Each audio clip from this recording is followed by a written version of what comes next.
সুপ্রদর্শক আমার YouTube channel cooking Dame.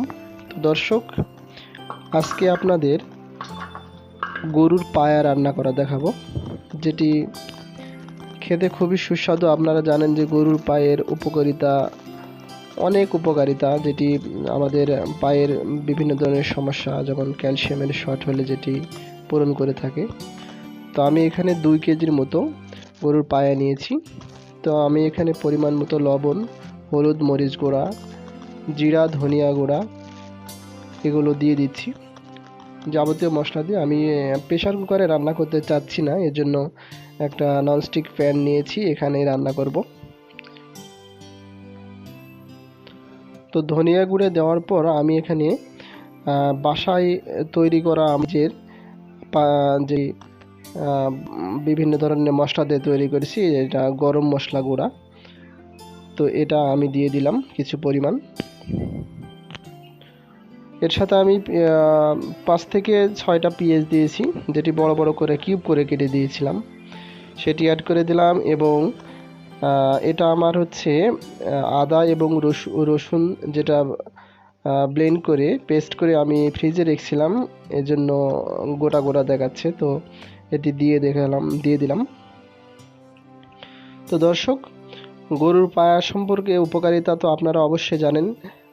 অনেকের সমস্যা হয়ে থাকে, এজন্য ডাক্তার অ্যাডভাইস করে থাকেন গরুর পা খাওয়ার জন্য। তো এইভাবে গরুর পা আপনারা রুটি দিয়ে বা পরোটা দিয়ে ইচ্ছা মতো খেতে পারবেন, কোনো সমস্যা নাই। তবে এটি খেতে খুবই উপকার এবং সুস্বাদু। তো দর্শক, নিত্য নতুন রেসিপি আমার ইউটিউব চ্যানেলে আমি শেয়ার করে থাকি। তো আপনারা অবশ্যই লাইক, কমেন্ট, শেয়ার করবেন এবং সাবস্ক্রাইব করবেন আমার চ্যানেল। যারা অলরেডি সাবস্ক্রাইব করেছেন তাদেরকে আমার পক্ষ থেকে অসংখ্য ধন্যবাদ।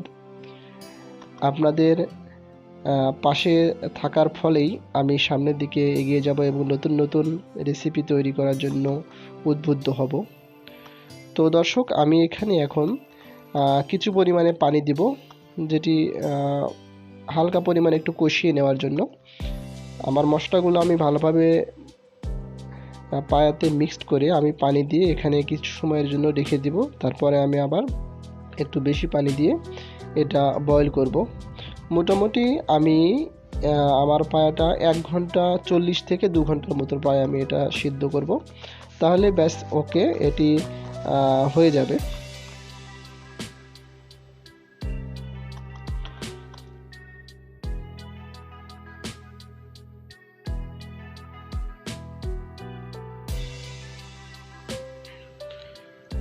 তো দর্শক, আমি মাঝখানে কিছু সময় ঘন্টাখানিক পর আমি এখানে কিছু পেঁয়াজ বেরেস্তা করে দিয়েছিলাম।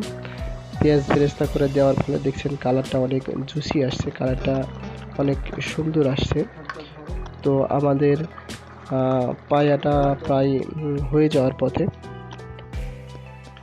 তো শেষ মুহূর্তে আমি মাঝে মধ্যে কিছু সময়ে আপনাদের যেটা স্কিপ করা হয়েছে, পেঁয়াজ বেরেস্তা করে নিয়েছিলাম। পেঁয়াজগুলো ভালো করে বেরেস্তা করে নিয়ে কিছু এর মধ্যে দিয়ে দিয়েছিলাম এবং বাকি কিছুটা রেখে দিয়েছিলাম, যেগুলো আমি এখন দিয়ে দিব। তো আমি পেঁয়াজগুলোর মধ্যে কিছু পরিমাণ চিনি মিশিয়েছি। তো চিনি মিশিয়ে এটা দেখতে পাচ্ছেন, এটি মেখে নিয়েছি বেরেস্তার সাথে চিনিগুলো। তো মেখে নেওয়ার পর আমি এটি উপরে এখন ছেড়ে দেব। চিনি দিলে আপনাদের নলির টেস্টটা আরও বেড়ে যাবে। আপনারা যদি কেউ না চান তাহলে স্কিপ করতে পারেন, এতে কোনো সমস্যা নেই।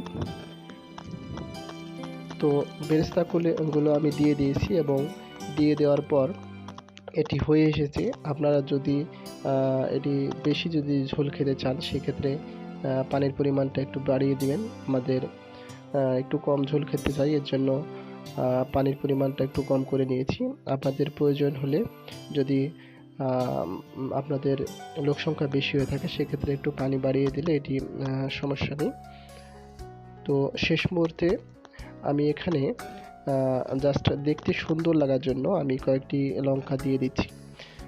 এটি ঝালের জন্য না, এটি জাস্ট দেখতে একটু সুন্দর লাগবে বা ফ্লেভারটা বাড়িয়ে দিবে, এজন্য আমি কিছু পরিমাণ কাঁচা লঙ্কা এখানে দিয়ে দিলাম। তো এক কথায় এটি খেতে খুবই সুস্বাদু হয়েছিল। আমি নিজে এটি খেয়েছিলাম, আলহামদুলিল্লাহ খুবই সুন্দর হয়েছে। এবং শেষ মুহূর্তে আমি কিছু জিরা গুঁড়া দিয়ে দিলাম। এরপর জিরা গুঁড়া দিয়েই এখন এটি নামিয়ে ফেলবো। জিরা গুঁড়া দেওয়ার পর আপনারা বেশি জাল দিলে জিরার ফ্লেভারটা চলে যাবে। সো জিরা গুঁড়ো দেওয়ার পরেই আপনি এটি নামিয়ে নেবেন। দেখতে পাচ্ছেন আমাদের পায়াটা হয়ে গেছে, খুবই সুন্দর একটা কালার চলে এসেছে। তো আমি এখন এটি ঢালছি। আপনারা দেখেন এটি সুরাটা যেটা আছে এটি কিন্তু অনেক গাঢ় হয়ে গেছে। তো দর্শক, প্রতিদিন আমার এই চ্যানেলে বিভিন্ন ধরনের রেসিপি আমি শেয়ার করে থাকি। তো নতুন নতুন রেসিপি আপনাদের কাছে সবার আগে পৌঁছে দিতে অবশ্যই আমার চ্যানেলটি সাবস্ক্রাইব করবেন আর বেল আইকন অল করে রাখবেন, যাতে সবার আগে আপনার কাছে আমার চ্যানেলের নোটিফিকেশন চলে যায়। তো আজকের মতো এখানে শেষ করছি। আপনারা সবাই ভালো থাকবেন, সুস্থ থাকবেন এবং আমার জন্য দোয়া করবেন আর অবশ্যই পাশে থাকবেন। আল্লাহ হাফেজ।